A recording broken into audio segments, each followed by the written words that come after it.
Hello YouTube fans, my name is Leo and welcome back to another video with the Super Santa Clan.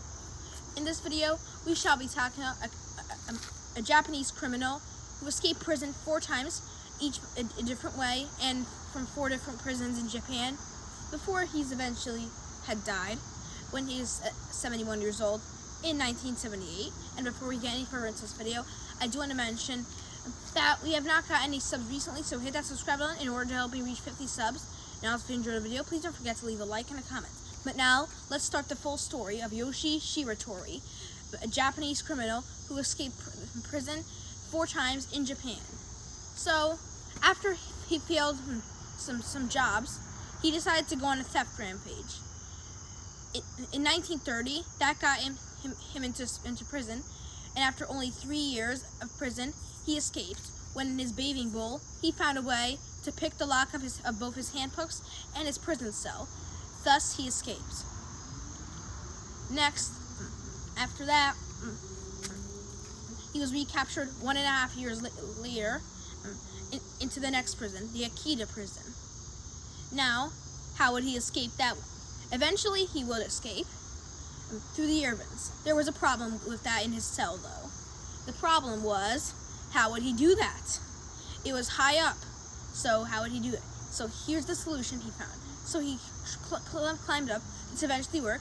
Each night, he loosened it one bit, and eventually, after months of working on it, the air vent was finally open, where he went on, and because it was a stormy night, the guards couldn't hear his footsteps as he was traveling through the air vent. Eventually, that let him out, and he escaped prison once again.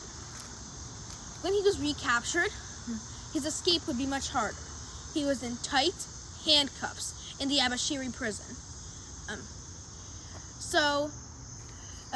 The guards gave him miso soup for his food. Well, what if I told you that Shiratori did not have to eat that? He could have instead used that for his escape plan, and what I just mentioned actually happened. It was his most famous escape, which is what made this criminal famous. He put miso soup and loosened his handcuffs. Then he weakened his cell bars, and it eventually was too loose, so he escaped.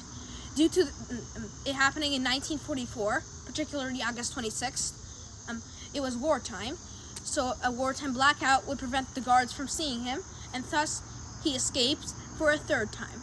He was recaptured again soon, and this would be his final escape.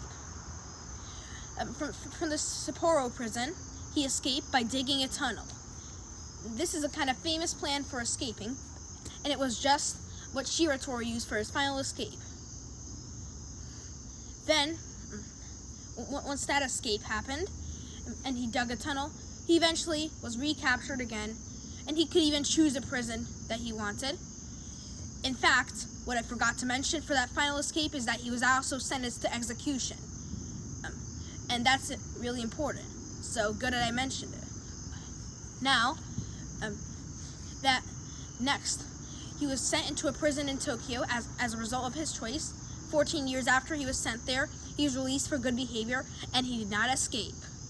Then in 1971, after 71 years of living in his escapes from prison, he finally died of a heart attack, which ends the story of Yoshi Shiratori. So this is all the information we have for this video. Bye, and I'll see you next time. Comment, like, subscribe for more, by the way.